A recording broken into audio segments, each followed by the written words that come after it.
아침이 시작되었습니다. 예전 같으면 아주 누역에 힘들었겠지만 요즘 그렇지 않습니다. 아침에 장막문을 딱 걷고 나가면 아침에 있었던 이슬이 마르면서 그 자리에 하얗고 둥근 것들이 막 있는데요. 그것을 우리 가족 수대로 하루치를 걷어들이고 집에 가지고 와서 맛있는 걸 해 먹습니다. 내일 것도 갖고 오지 않아요. 왜? 내일은 또 내일 주시는 하나님을 1년 동안 경험했기 때문입니다. 이스라엘 백성들 참 1년 동안 출애굽하고 1년 동안 많은 것이 바뀌었네요.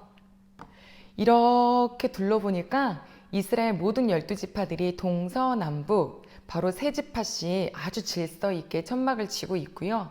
그 가운데 무엇이 있냐? 바로 여호와께서 계시는 회막이 있습니다. 출애굽기 25장에 봤더니 하나님께서 모세에게 이렇게 말씀하셨어요. 이스라엘 백성들에게 회막을 짓게 해라. 그러면 내가 그들 가운데서 살리라. 아멘. 사이즈가 딱 한 22평 정도 되는 사이즈의 천막이거든요. 그런데 그 높고 높으신 여호와께서 하늘에 계시는 것도 아니고 신비스러운 산에 계시는 것도 아니고 그 천막 가운데, 그것도 우리 진영 안에 같이 계시겠다라는 거예요. 얼마나 행복할까요? 얼마나 든든할까요? 왜 하나님께서 위치를 그곳에 두셨을까? 볼 때마다 느끼겠죠. 아, 우리 이스라엘의 중심은 누구다? 여호와 하나님이시다. 우리 안에 그 마음 주기를 원하시겠죠. 기은정의 중심은 누구다? 여호와 하나님이시다. 하나님의 삶의 중심이란 뜻은 무엇을 할지, 왜 살아야 하는지, 이것을 하면 되나 하면 안 되나 하는 그 모든 기준이 바로 하나님 아버지가 된다는 뜻입니다. 폭풍이 오고 파도가 치더라도 내 안에 하나님이 계시면 기쁨의 근원 되시기 때문에 힘을 내어서 살아갈 수 있는 것, 그것이 바로 하나님이 내 삶의 중심 계실 때. 그래서 그 힘을 얻으라고 우리에게 오늘 이 성막에서 이루어진 일을 말씀해 주시나 봅니다. 여기서 무엇을 하나요? 하나님께서 이스라엘 백성들을 만나 주십니다. 누구든지 오래요. 슬퍼도 기뻐도 아파도 괴로워도 재난이 닥쳐도 감사해서 다 와라. 올 때는 형편껏 감사하는 마음으로 재물을 가지고 와라. 소, 양, 염소, 비둘기 다 나에게는 똑같이 향기로운 재물이란다. 그런데 혹시 그 비둘기도 드리기 어려운 식구가 있느냐? 그렇다면 바로 오늘 이 제사를 드리면 되는데요. 바로 레위기 2장 소제입니다. 소제는요, 힐소 이렇게 해서 흰 가루를 드리는 제사라고 하는데, 사실 히브리어는 민하라고 해서 선물이라는 뜻입니다. 한국말과 히브리어는 조금 뜻의 갭이 있죠. 이 소제는요, 하나님께서 말씀하신 5가지 제사, 번제, 소제, 화목제, 속죄제, 속건제 중에서 유일하게 짐승의 피가 없습니다. 그래서 다른 제사를 드릴 때 같이 겸하여 소제를 드리기도 했고, 또 대제사장이 위임할 때도, 위임식 때도 소제를 드리고, 아침 저녁으로 대제사장은 성소에서 하나님께 이 소제를 드렸죠. 뿐 아니라 우리가 좀 전에 살폈지만 가난한 자, 너무너무 어려운 자는 하나님 아버지 앞에 나올 때 이 곡식의 제사를 드리면 됐었어요. 자, 어떻게 드릴까요? 일단 예배를 드리고 싶은 자가 바로 곡식을 가져와요. 고운 가루를. 그리고 그 고운 가루에다가 기름, 올리브유를 넣습니다. 그리고 그 위에다가 유향을 올려요. 이것을 가지고 제사장에게 가지요. 그럼 제사장이 이것을 한 움큼, 그런데 이거를 이렇게 움켜 잡는다는 것이 아니라 이렇게 떠서 한 움큼을 이렇게 제단에 올려놓고 불에 태워 향기로운 제물이 되게 합니다. 그런데요, 소제는 이렇게 말고도 다른 3가지 방법을 주셨는데, 한 가지는 그 화덕 있죠. 화덕에다가 이렇게 벽에다 반죽을 해서 밀가루랑 기름을 섞어서 반죽해서 그거를 얇게 저며서 이렇게 화덕 벽에다 붙이잖아요. 그럼 전병 되겠죠.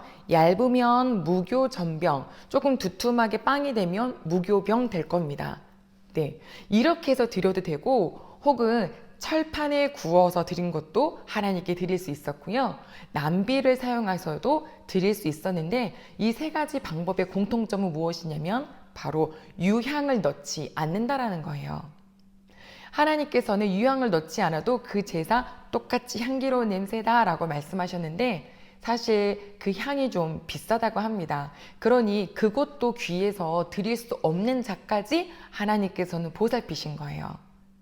그러고 보면 사람이 사는 데에 부유한 자도 있고 가난한 자도 있고 이건 하나님께서 인정해 주신 거네요.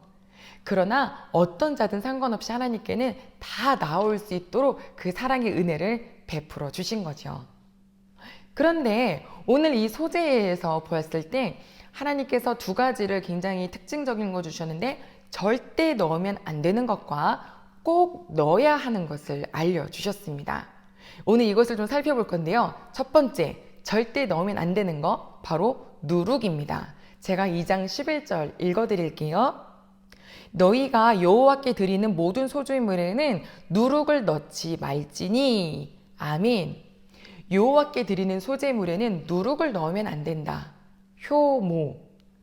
적은 양을 넣어도 굉장히 많은 변화를 주는, 아주 적은 누룩이 온 반죽에 미치는 영향 다 미치죠. 아주 전체에 다 퍼져요.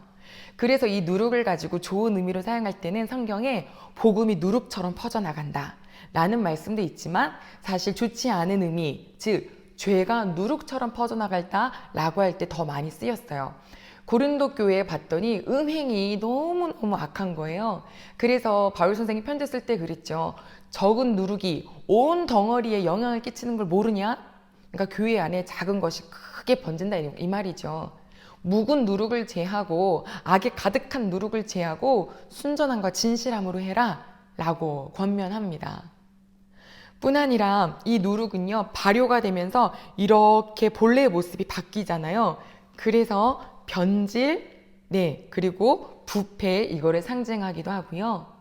더 나아가서 이걸 좀 커 보이고 싶은 교만, 위선 이것 또한 상징하기도 합니다. 커 보이고 싶고 변질된 사람들 누가 있었나요? 바리새인들이요.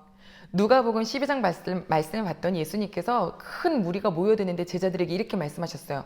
너희들은 바리새인의 누룩, 즉 외식을 주의해라, 위선을 주의해라 라고 말씀하시네요. 바리새인들이 어떤 사람들이길래요? 원래 이들의 출발은 굉장히 좋았습니다. 이스라엘이 자꾸 전쟁을 당하게 되고 포로로 흩어지고 우리가 왜 이럴까? 말씀대로 살지 않았던 거야. 말씀으로 돌아가자. 율법을 철저히 지키자. 라고 시작을 했어요. 시작 좋잖아요. 그런데 시간이 흐르면서 말씀 지키는 자, 율법에 능한 자 이런 칭찬을 받고 사람들이 보였는지 변질되기 시작했습니다. 하나님이 안 보여요.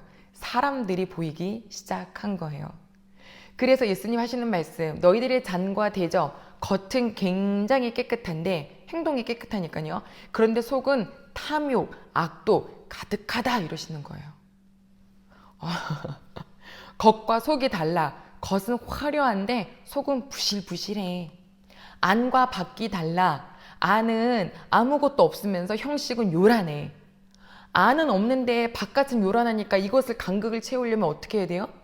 있는 척 해야 돼요. 그럼요. 그게 위선이죠. 그게 외식이죠. 없는데 있는 척, 모르는데 아는 척, 말하는 대로 못 사는데 사는 척. 그래서 예수님께서 그러셨어요. 겉을 만드신 분이 속도 만들지 않으셨느냐. 너희들의 마음에 있는 것으로 구제를 해라. 바깥으로 뭐 구제하길 좋아하고 뭐 하기 좋아하고 이게 아니라 마음으로 시작해라 라고 아주 허를 탁 찔러주셨죠. 이들은 11조도 얼마나 철저하게 하는지 몰라요. 채소도 11조를 한대요. 네. 그런데 뭐가 없어요? 사랑과 공의가 없어요. 하나님에 대한 사랑 없이 율법에만 능한 자 얼마나 무서운 줄 아세요? 독해지기만 해요. 그렇다고 예수님이 11조도 해야 되지만 사랑과 공의 이것도 해야 되고 저것도 해야 된다라고 말씀하셨죠. 바리새인들이 왜 변질됐냐고요? 높은 자리 앉기 좋아하죠. 인사받기 좋아하고 문안받기 좋아하고 회당에 높은 자리 앉는 거 좋아하고. 가족 여러분 높은 자리 너무 좋아하지 마세요. 예수님도 그러셨어요. 어디 잔치자리에 초대를 받거든 낮은 자리에 앉아라. 그래서 차라리 초대한 사람이 높은 자리로 올려주는 게 낫지 위에 올라가서 밑으로 내려가는 것보다. 그쵸? 그런 말씀도 주셨는데요.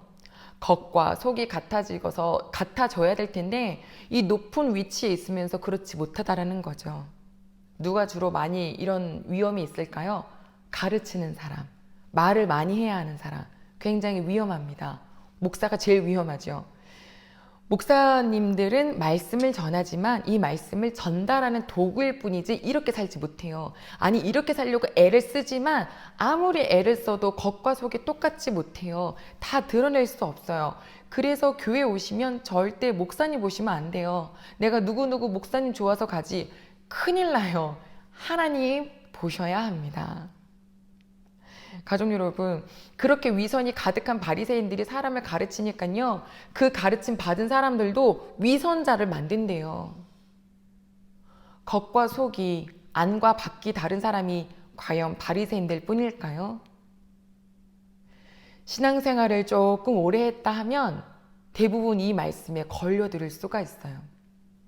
처음 시작할 때는 너무너무 순수하고 어린아이 같아서 정말 한 말씀만 들어도 아멘이고, 어떤 분이 와서 말씀을 전해도 다 내 말씀으로 들리는 그런 은혜의 사모함이 있는데, 연수가 차면 찰수록 어느 순간 내 안에 나의 기준을 세워놓죠. 신앙생활이란, 믿음생활이란, 교회란 말이지, 이러면서 나만의 기준을 세우는데 그것이 내 안에 딱 자리 잡혀서 오히려 교회와 다른 사람들을 핍박하고 비판하는 모습을 우리는 종종 봅니다.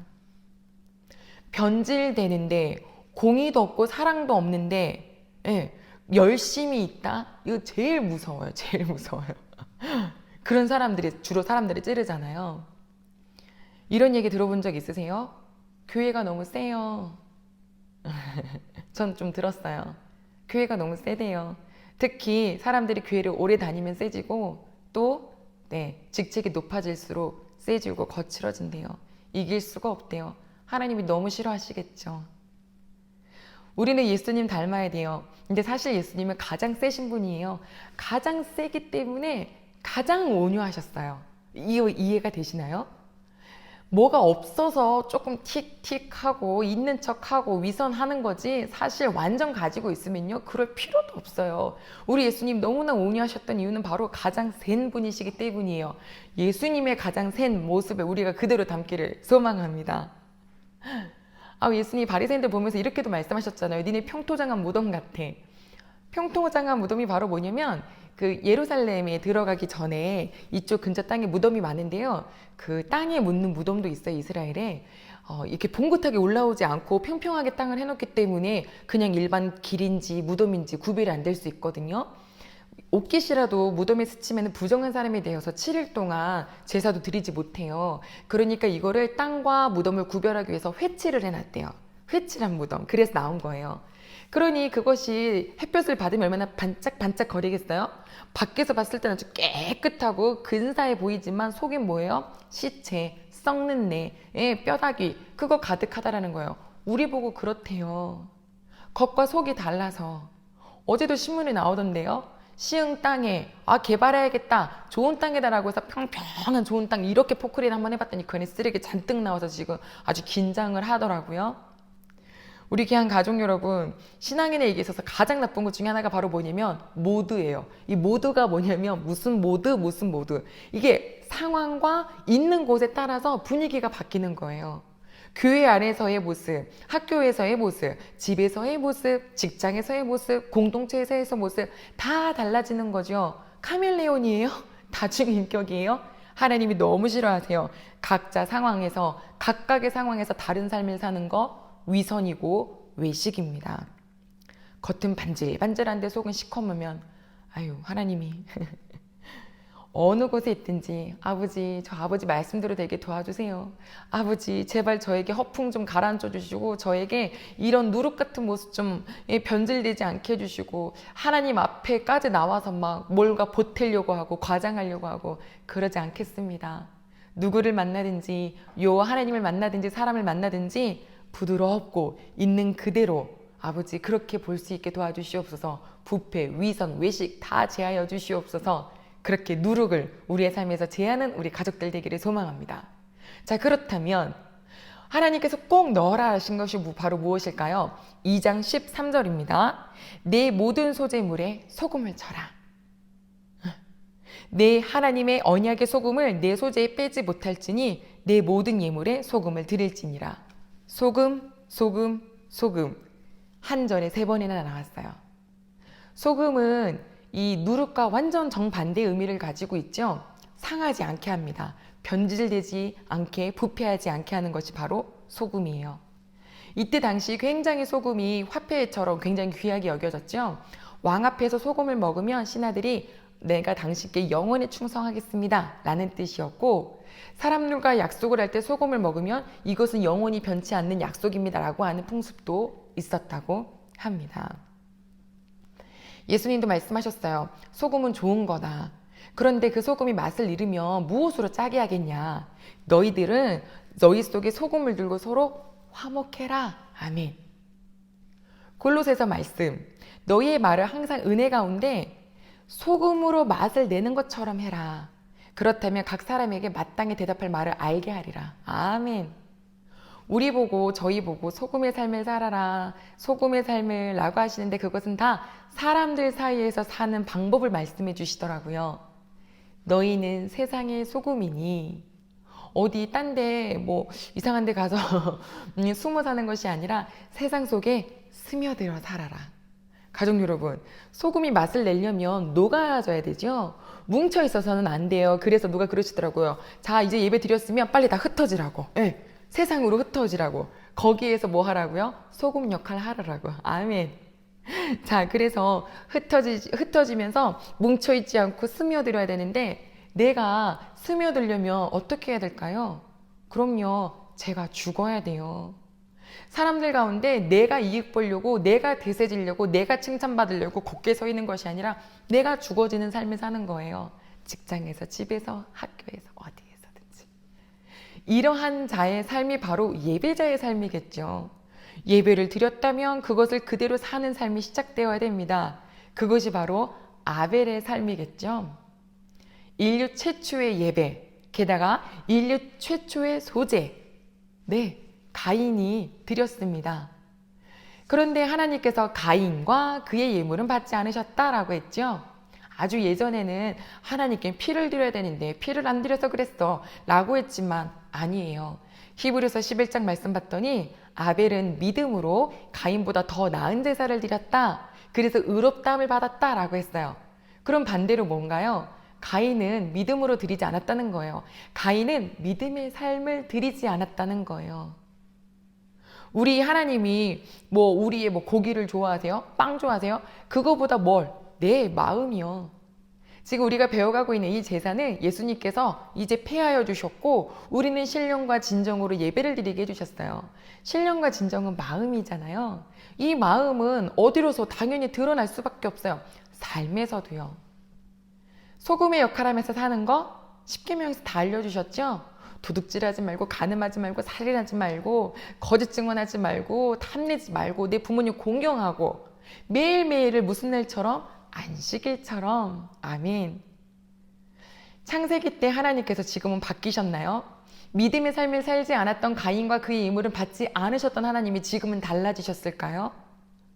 우리가 매일매일 예배자의 삶을 살지도 않고 내 멋대로 살았다가 그것도 일주일에 딱 한 번, 하루도 아니고 1시간 와서 예배를 드린다고 해서 그 예배를 기쁘게 받으실까요? 우리가 교회 안에서만 살면 그것을 보고 기쁘다 하실까요? 삶은 속은 더러운데 삶이 예배자의 삶을 사는 것, 말씀을 가지고 되새기면서 치열하게 그 말씀을 지키려고 사는 사람의 그 사람의 예배, 그 삶을 살다가 이 예배당에 온 사람의 그 예배를 받으시겠죠. 사랑하는 가족 여러분, 우리 하나님께서 성막을 진영 가운데 두셨습니다. 하나님의 성막을 우리 마음속 가운데에 두셨습니다. 어느 장소에 있든 어느 곳에 있든 어떤 상황에 처하든 하나님이 내 중심에 계신다면 나는 믿음의 삶을 살 겁니다. 매일매일 교회 와서 산다 하더라도 마음이 딴 데 있으면 그것은 믿음의 삶이 아니죠. 그렇게 드리면 예배는 그냥 의식이고 형식밖에 되지 않을 겁니다. 오늘 이 소재를 통해서 우리 안에 있는 누룩, 부풀어 보이게 하고 외식하는 거 좀 제하여 버려라. 겉과 속이 같아져라 하시는 그 말씀. 우리가 있는 곳곳마다 내가 소금이 되어서 녹아져 내려서 나보다 남을 더 낮게 여기고 나보다 남을 더 높여드리고 은혜로운 말을 하고 내가 있어서 그 자리가 화목하게 되는 자리가 되고 이런 소금의 삶을 살아라. 그런 삶을 산 자의 예배를 내가 받겠노라 하시는 아버지의 마음을 딱 마음에 새기시고 누룩을 제거하시고 소금 치듯 하는 삶을 사는 우리 귀한 모든 식구들 되시기를 소망합니다. 기도하겠습니다. 하나님 아버지 감사합니다. 소재를 통하여서 우리 안에 제거해야 할 것과 우리 안에 있어야 될 것을 다시 한번 살펴주셔서 감사합니다. 우리 있는 척, 가진 척, 하는 척 너무 많이 합니다. 아버지 이런 누룩 이제는 다 씻겨주시옵소서. 정직하게 신실하게 순전하게 하나님 그리고 우리의 삶이 소금 치듯 한 것 같아서 내가 있는 곳에 녹아내려져서 나보다 앞에 있는 사람이 더 잘 되기를 정말로 진심으로 칭찬하고 세워주고 높여주고 나의 말을 들어서 이 주변 사람들이 힘을 얻고 은혜를 받고 그런 삶을 살다가 아버지 앞에 이렇게 예배드릴 수 있는 저희 모두 되게 도와주시옵소서. 한 주간의 삶이 예배자의 삶이 되기를 다시 한번 사모하며 예수님의 이름으로 기도드립니다. 아멘.